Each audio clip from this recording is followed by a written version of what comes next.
हरे भरे जंगल में एक नन्ही सी पीली चिड़िया रहती थी। उसका नाम था मुनिया। उसकी आंखें काली थीं, गोल और चमकदार, जैसे सुबह की ओस की बूंदें। जंगल के सारे जीव उसे पसंद करते थे, क्योंकि वो हर सुबह चहक चहक कर सबको जगाती थी। लेकिन आज सुबह जंगल में चहचहाहट सुनाई नहीं दी। रात में काले बादल आसमान में ऐसे इकट्ठा हो गए थे, जैसे कोई भयंकर युद्ध होने वाला हो। बिजली गरजी, पहाड़ों की चोटियां कांप उठीं। फिर बारिश ने मानो अपनी सारी हदें तोड़ दी हों। मोटी मोटी बूंदें जमीन पर गिरकर कीचड़ के छोटे छोटे गड्ढों को कीचड़ के समंदर में बदल रही थीं। मुनिया अपने छोटे से घोंसले में कांप रही थी।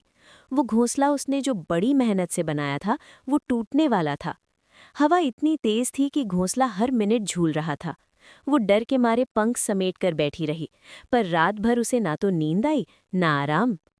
हे प्रभु, अब तो बारिश रुक जाए, वो भूख और डर से कांपते हुए बोली। भोर की पहली किरणें निकली। जब धीमे धीमे बादलों का पर्दा खुला, तो जंगल में एक नई चमक उतर आई। हर चीज गीली थी, पत्ते, पेड़ों की छाल, फूल, मिट्टी, सब। ओस की बूंदें टहनियों पर मोती जैसे चमक रही थीं। मुनिया ने धीरे से आंखें खोली और पंख फैलाकर उन्हें सुखाने लगी। भूख उसके पेट को अंदर से कुरेद रही थी।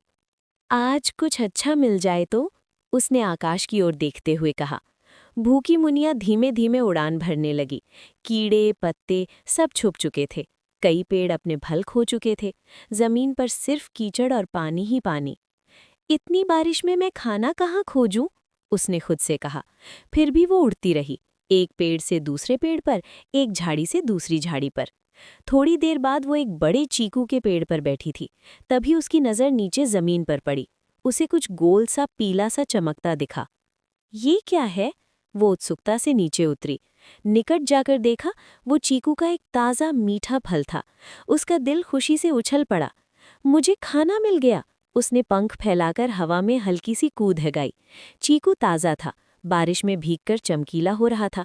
मुनिया ने उसे उठाया और ऊपर एक सुरक्षित टहनी पर जाकर बैठ गई। मुनिया ने चीकू को चोंच से काटने के लिए जैसे ही पकड़ा, तभी उसके छोटे पंजे फिसल गए। धप! चीकू नीचे गिरा, सीधे कीचड़ में धंस गया। अरे नहीं! उसने जोर से चीखकर दुख जताया।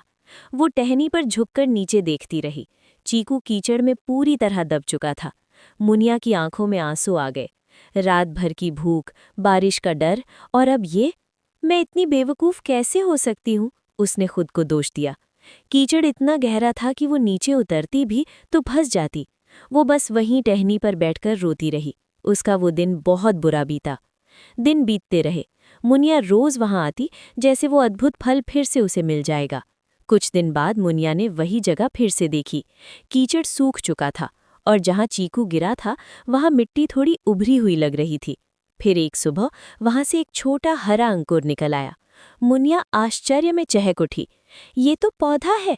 क्या ये उसी चीकू का बीज है? वो रोज उस अंकुर को देखने आने लगी। पौधा धीरे धीरे बढ़ने लगा। एक दिन एक गिलहरी उस पौधे को कुतरने लगी। मुनिया ने उसे डांटकर भगाया। अब रोज मुनिया चीकू के पौधे के पास बैठकर उसे हवा से बचाती, कभी अपनी चोंच से पास की मिट्टी हटाती, कभी उसके पास गुनगुनाती। बरसात का मौसम बीत गया और पौधा मजबूत हो गया। 6 महीने बाद वो घने पत्तों वाला एक छोटा पेड़ बन गया, मुनिया का अपना पेड़। अब उसकी टहनियाँ इतनी मजबूत हो गई थी कि मुनिया उन पर बैठ सकती थी। उसे ऐसा लगता जैसे ये पेड़ उसका दोस्त हो, क्योंकि उसने उसे एकदम अंकुर से बढ़ते देखा था। वो पेड़ के पास सोती, उस पर गाती और उसकी छाया में आराम करती। तुम मेरे दोस्त हो, मेरे सच्चे दोस्त, वो रोज पेड़ से बातें करती। एक सुबह आसमान नरम गुलाबी रंग में डूबा हुआ था। सुहानी हवा बह रही थी। मुनिया हमेशा की तरह पेड़ के सबसे ऊंचे पत्ते पर जा बैठी, लेकिन आज उसे कुछ अजीब सा लगा। टहनियों के बीच कुछ चमक रहा था। वो पास गई और देखते ही दंग रह गई। पेड़ पर चीकू आ गए थे, लेकिन वो साधारण चीकू नहीं थे। कुछ सुनहरे पीले, गुलाबी, नारंगी, हल्के हरे, बैंगनी आभा लिए हुए थे। पूरे जंगल में सबसे सुंदर फल थे। ये कैसे हो सकता है? मुनिया ने मंत्रमुग्ध होकर कहा। जब उसने एक गुलाबी चीकू खाया तो उसका स्वाद ऐसा था जैसे मीठे शहद में ठंडी हवा घुल गई हो। जंगल में इस खुशी की गूंज धीरे धीरे आग की तरह फैल गई। मुनिया के पेड़ पर अद्भुत फल लगे हैं। तोते, हिरण, गिलहरी, बंदर सब मुनिया से मिलने आते। वो सबको फल खिलाती और कहती, मैं भूखी थी, भगवान ने मुझे पेड़ दिया, घर दिया, अब मैं भूखे को भूखा नहीं रहने दूंगी। जंगल के बड़े जानवर भी उसकी दयालुता देखकर प्रभावित हुए। उसे सबने एक नया नाम दिया, रंगों की रानी मुनिया। पंछियों ने कहा, याद रखो, जो चीज़ हम खोते हैं वो कभी-कभी हमें कुछ और बड़ा देकर लौट आती है, जैसे तुम्हारे खोए चीकू ने तुम्हें पूरा पेड़ दे दिया। मुनिया मुस्कुराई। अब मुझे समझ आ गया है, उसने कहा। हार का मतलब अंत नहीं होता, वो एक शुरुआत भी हो सकती है। मुनिया रोज नए बीज इकट्ठा कर जंगल में गिराती। जगह जगह छोटे पौधे उगाए, जंगल और हरा भरा होने लगा। उसका छोटा चीकू का पेड़ अब एक बड़ा पेड़ बन चुका था, जिसकी शाखाओं पर हर मौसम में रंग बिरंगे चीकू उगते, और मुनिया उन फलों के बीच उड़ते, नाचते, चहकते हर नए दिन का स्वागत करती।